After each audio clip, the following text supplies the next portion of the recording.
На ковре в весовой категории до 65 килограммов в 1/4 финала победу одержал Аслан Трофимов, Республика Саха-Якутия.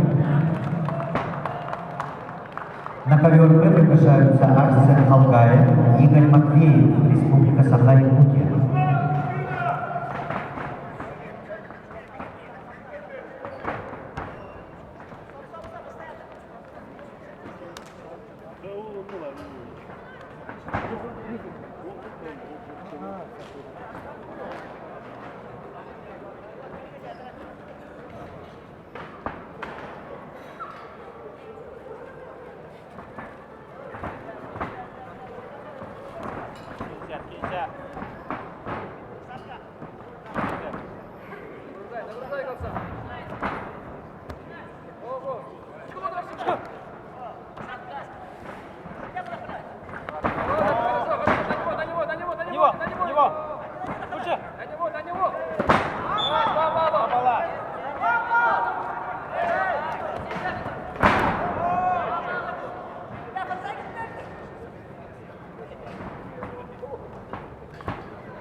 На ковре А весовой категории в 1/2 финала полуфинальный поединок весовой категории до 79 килограммов выиграл Роман Николаев, Саха-Якутия, чистая техническая победа.